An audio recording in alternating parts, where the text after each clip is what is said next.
Manisha Srivastava. Today I am going to explain chapter 1 of Flamingo book, which is for students of class 12th. The title of the chapter is The Last Lesson, written by Alphonse Daudet. In this video, I will tell you about the author, chapter sketch and characters, and summary of the chapter. So, let's start with about the author. Who is Alphonse Daudet? Alphonse Daudet, born on 1840 and died on 1897, was a French novelist and short story writer. His actual experience of life at every social level and in the course of travels helped to develop his natural gifts. During the Franco-Prussian War, which had a profound effect on his writing, he enlisted in the French army. France lost the war and his failing health forced him to go back to writing for the rest of his life. Now, moving to chapter sketch and characters. The last lesson is set in the days of the Franco-Prussian War during 1870-71. Led by Bismarck, Prussia defeated France and the French districts of Alsace and Lorraine passed into Prussian hands. Children, इस chapter के background में France और Prussia का war है जिसमें Prussia ने France को हरा दिया था। प्रूशिया अब एग्जिस्ट नहीं करता, पहले जर्मनी के स्टेट्स में से एक हुआ करता था और दो पार्ट्स में डिवाइडेड था, East Prussia and West Prussia. East Prussia अब पोलैंड में मर्ज हो गया है और वेस्ट प्रूशिया रशिया में। ओके, इस वॉर में प्रूशिया ने फ्रांस को हरा दिया था और फ्रांस के दो डिस्ट्रिक्ट अल्सेस और लॉरेन प्रूशिया के हाथ में चले गए थे। और उसके बाद जर्मनी से ऑर्डर आया कि अब अल्सेस और लॉरेन में फ्रेंच के बजाय जर्मन बोली जाएगी। तो इस ऑर्डर का, इस बात का अल्सेस के स्कूल में क्या असर हुआ, इसका डिस्क्रिप्शन इस चैप्टर में है। Let's discuss about the protagonist. Protagonist का मतलब होता है main characters. Here two main characters are there. One is Franz. Franz is a school going boy who is very sensitive and honest, who accepts his fault of ignoring his lessons. And the other protagonist or main character is Mr. M. Hamel, who is a French teacher. He is a sincere and strict teacher of the French language who is passionately patriotic. He breaks down at the end of the last lesson. France और mister M Hemil, इनके ऊपर इस order का, इस defeat का क्या असर होता है, इसका बहुत अच्छा डिस्क्रिप्शन चैप्टर में किया गया है। Now I will tell you the summary of the chapter.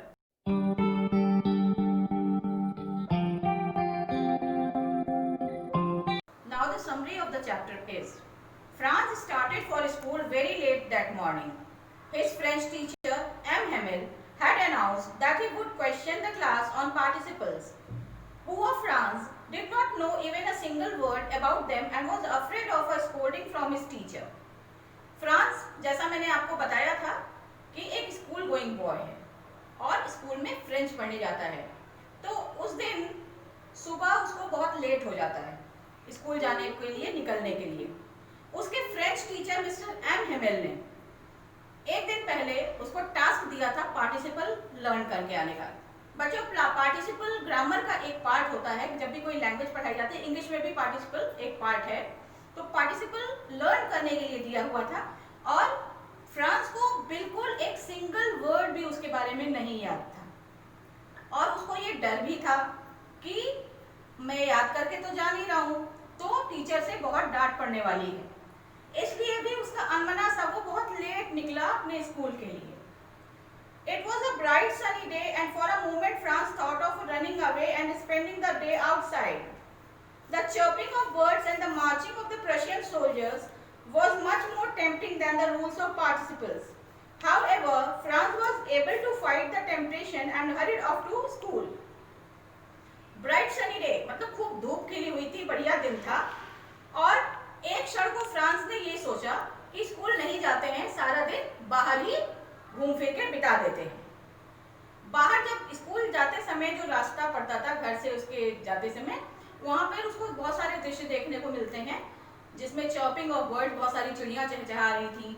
एक जगह उसने देखा कि प्रशियन सोल्जर्स, सिपाही मार्च कर रहे थे। ये सब दृश्य देखकर उसका मन बार बार भटक रहा था और वो सोच रहा था कि स्कूल जाकर मिस्टर एम हेमिल की डांट खाने से अच्छा है उनको पार्टिसिपल्स के रूल्स सुनाने पड़ेंगे, तो वहां नहीं जाके यहाँ बाहर टाइम बिता देते हैं। बार बार उसका मन टेम्प्ट हो रहा था, मतलब ललचा रहा था इन दृश्यों को देखकर। हाउएवर उसने अपने मन को रोक लिया और जल्दी जल्दी, क्योंकि उसको देर हो रही थी, जल्दी जल्दी स्कूल के लिए चल दिया। On his way to school, Franz passed the town hall and noticed a crowd in front of the bulletin board. For the past 2 years, all the bad news had come from it, and Franz thought about what the matter was this time. जब वो school के लिए जा रहा था, रास्ते में था, तो टाउन हॉल के पास जब गुजरा वो वहां से, तो वहां बुलेटिन बोर्ड के पास बहुत सारी भीड़ इकट्ठा थी। चिल्ड्रन, आज हमारे पास इंटरनेट है, सोशल मीडिया है, बहुत कुछ है जिससे हमें क्षण क्षण की दुनिया की खबर मिलती रहती है। पहले के समय में, स्पेशली विलेजेस में, तो बिल्कुल ऐसा नहीं था। और जिस समय की ये घटना है, जिस समय की 1870 की बात हो रही है, तो उस वक्त न्यूज़ कैसे मिलती थी लोगों को? जो भी बड़ी न्यूज़ आती थी वो टाउन हॉल के पास या किसी स्पेशल जगह बुलेटिन बोर्ड पर लिख दी जाती थी और वहाँ के लोग उसको पढ़ लेते थे। तो इसी तरह जब वो फ्रांस स्कूल की तरफ जा रहा था, तो रास्ते में टाउन हॉल पड़ता था, वहाँ पर एक बुलेटिन बोर्ड पर बहुत भीड़ लगी थी। तो इस बार फ्रांस को ये मालूम था कि जितनी भी पिछले 2 साल से जो भी न्यूज़, बैड न्यूज़ आती रही हैं वॉर के सिलसिले में, वॉर के बारे में, वो सब उसी बोर्ड पे लिखी जाती हैं। लेकिन वो बहुत थोड़ा सा सोचा भी उसने कि इस बार क्या माजरा है, क्यों इतनी भीड़ लगी हुई है, क्या न्यूज़ आई है आखिर। As he was hurrying past, Watcher, the blacksmith, called out to him and said that there was plenty of time to reach the school. Franz thought that he was making fun of him and reached the school panting. जब वो जा रहा था जल्दी जल्दी, तो एक लोहार उसको मिला रास्ते में, वॉचर। अब पहले के लोग उतना सीरियस भी नहीं होते थे स्कूल भेजने के लिए, स्कूल जाने के लिए। उनको लगता था बच्चे आप मजे कर ले, ज्यादा इंटरेस्ट नहीं शो करते थे। तो लोहार एक रास्ते में मिला उसको और उसने कहा बहुत समय है बेटा, अभी कहाँ स्कूल जा रहे हो। तो फ्रांस अब ये सोचता है कि ये मेरा मजाक उड़ा रहा है और क्योंकि मैं लेट हो गया हूँ, और वो जल्दी हाँफते हुए किसी तरह स्कूल पहुंच जाता है। When Franz reached the school, he was very surprised to find that everything was quiet. Usually, when the school began, there would be a great commotion and activity. जब जल्दी करते हुए स्कूल पहुंचा फ्रांस, वो ये देखकर बिल्कुल सरप्राइज्ड हो जाता है कि सब कुछ बिल्कुल शांत था। यूजुअली डेली जब स्कूल शुरू होता था, आपने भी देखा होगा अपने स्कूल में कि जब स्कूल स्टार्ट होता है तो बहुत सारी एक्टिविटी और बहुत सारा शोरगुल और एक कंफ्यूजन की स्थिति बनी रहती है। बच्चे चेयर डेस्क खिसकाते रहते हैं, बहुत सारा शोर होता रहता है, टीचर्स का आना जाना लगा रहता है, साथ में कुछ जगह पे कुछ रूम्स में सफाई होती रहती है और बहुत सारा शोर होता रहता है। लेकिन उस दिन जब फ्रांस एंटर किया तो सब कुछ बिल्कुल क्वाइट, बिल्कुल शांत था। Franz had often counted on the permission to get to his desk unnoticed.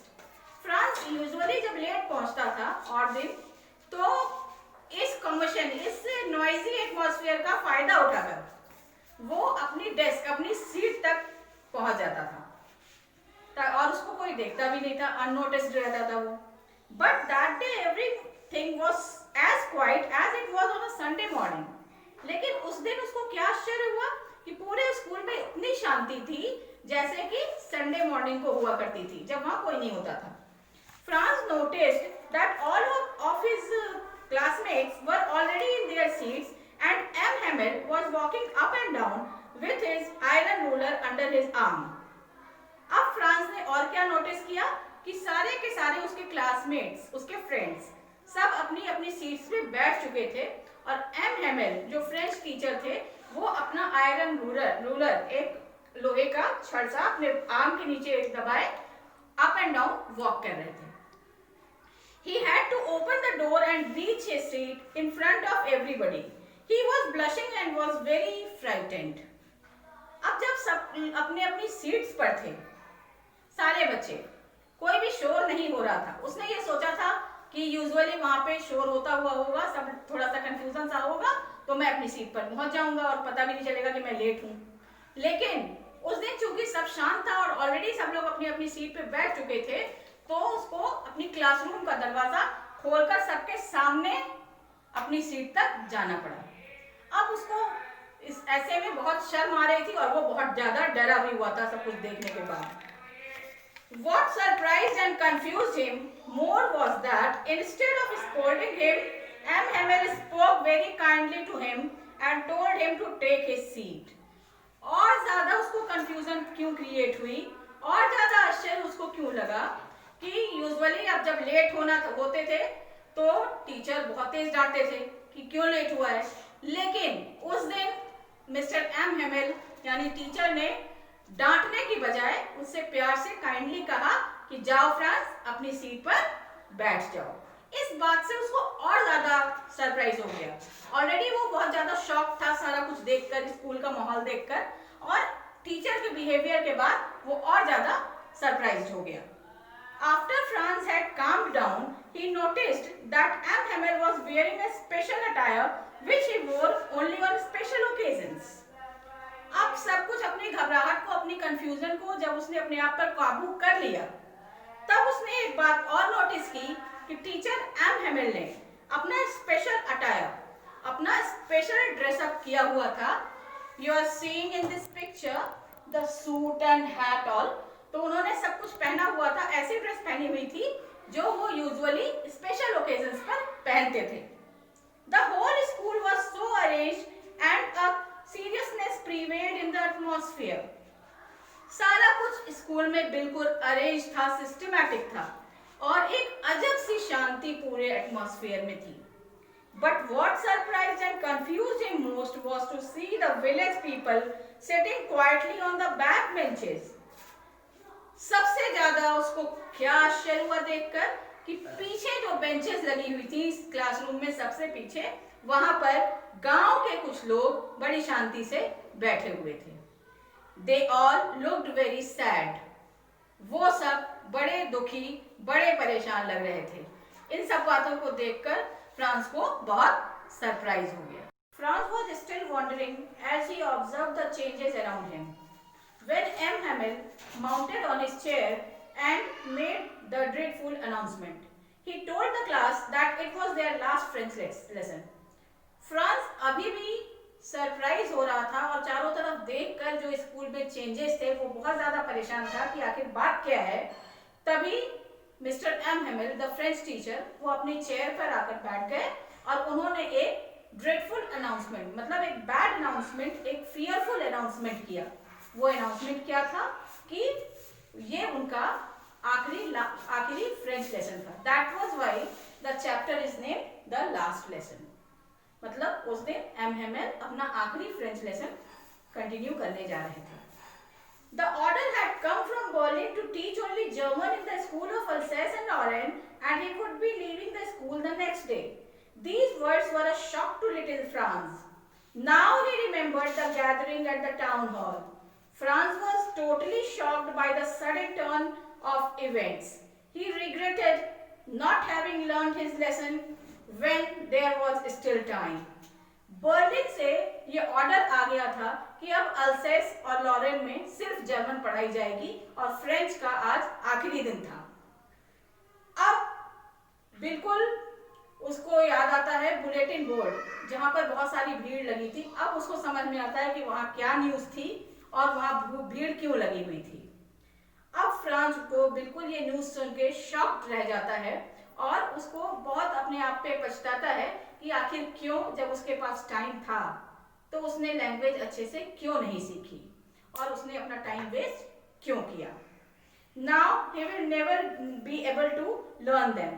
अब वो ये फ्रेंच भाषा कभी नहीं सीख पाएगा। He had wasted his precious time away from the class, engaging himself in useless activities like seeking birds' eggs, going sliding on the Saar River and so on. उसने अपना बहुत सारा कीमती समय वेस्ट किया था अपने आप को चिड़ियों के अंडे देखने में लगा दिया उसने, और सार रिवर पे जाकर स्लाइड करने में टाइम वेस्ट कर दिया उसने. His books, which were a nuisance to him, suddenly felt like old friends. जो बुक्स ग्रामर की या फ्रेंच लैंग्वेज की बुक्स उसको अपनी दुश्मन लगा करती थी, उसके लिए बहुत बुरी थी, अचानक उसको लगने लगा था कि वो सब तो उसकी पुरानी फ्रेंड्स थी. His feelings for his teacher too started changing.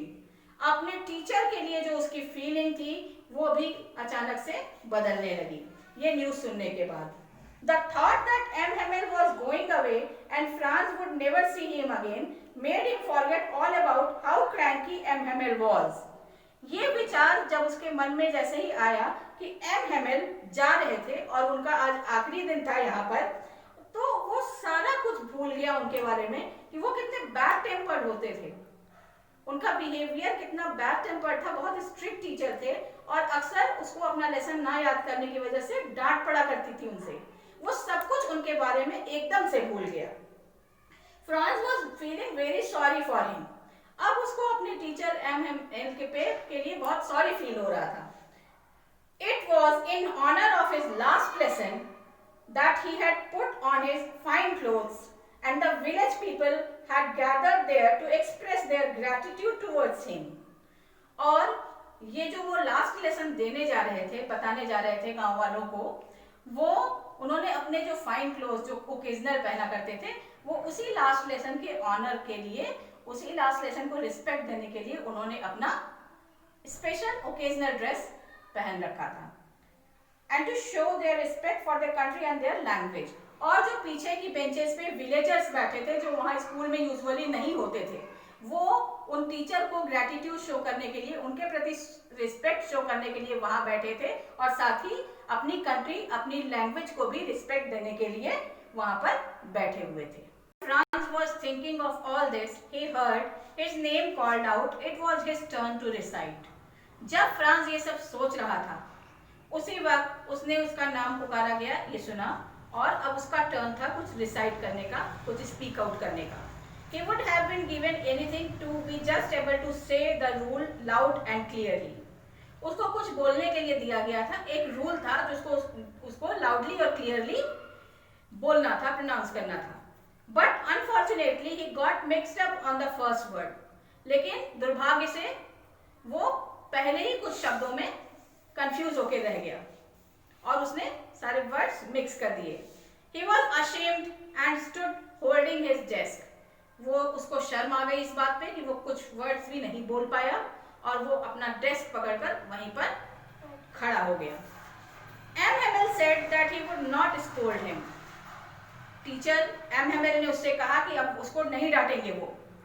He criticized the people of Alsace for their habit of putting off learning for some time in the future. उन्होंने अल्सेस के लोगों को क्रिटिसाइज किया कि उन्होंने फ्रेंच लैंग्वेज टाइम पर सीखी नहीं, वो टालते रहे कि हम कल सीख लेंगे या फ्यूचर में सीख लेंगे. He blamed their parents for not taking interest in their studies. बच्चों की स्टडीज में ध्यान न देने के लिए पेरेंट्स को क्रिटिसाइज किया कि उन्होंने अपने बच्चों को स्कूल नहीं भेजा और फ्रेंच लैंग्वेज नहीं सिखाई. He also blamed himself for this. Often he sent the students to water his plants or gave them a holiday when he had wanted to go fishing. उन्होंने अपने आप को भी ब्लेम किया कि अक्सर जब वो अपने बच्चों को, जब उनको पढ़ाने का नहीं दिल करता था, अपने पौधों को पानी देने के लिए भेज दिया करते थे स्टूडेंट्स को, और जब उनको फिशिंग के लिए यानी मछली पकड़ने के लिए जाने का होता था, हॉलीडे करने का मन होता था, तो वो बच्चों की भी हॉलीडे कर दिया करते थे. M. Hamel then talked about the French language. M. Hamel ने उसके बाद फ्रेंच लैंग्वेज के बारे में बताना शुरू किया. He called it the most beautiful, the clearest and the most logical language in the world. उन्होंने अपनी भाषा, फ्रेंच भाषा को सबसे खूबसूरत, सबसे क्लियर और सबसे लॉजिकल लैंग्वेज के रूप में बताया.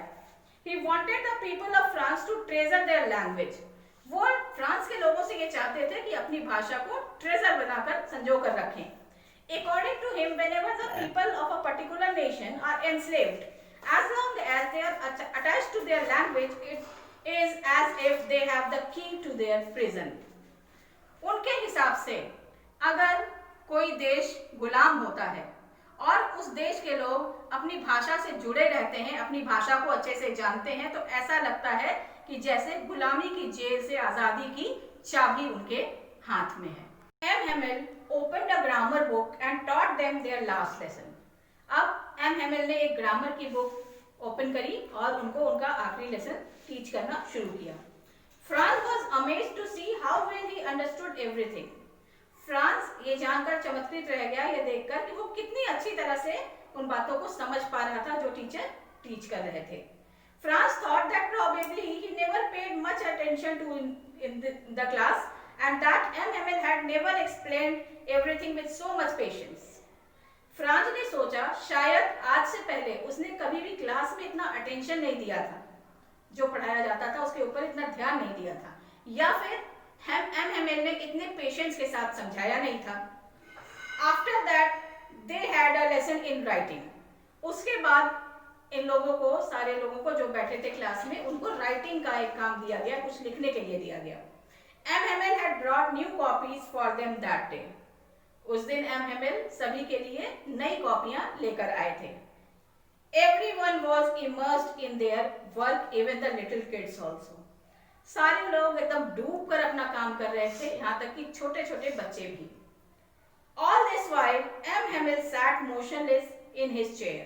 जब सभी लोग जो उनको टास्क दिया गया था राइटिंग का वो कंप्लीट कर रहे थे, इस पीरियड में, इस ड्यूरेशन में एम हेमिल अपनी चेयर पे मोशनलेस से बैठे हुए थे, मतलब कोई मूवमेंट नहीं था उनकी बॉडी में, ऐसा लग रहा था जैसे जान सी निकल गई हो। France thought that M. Hamel wanted to imprint this classroom scene in his mind.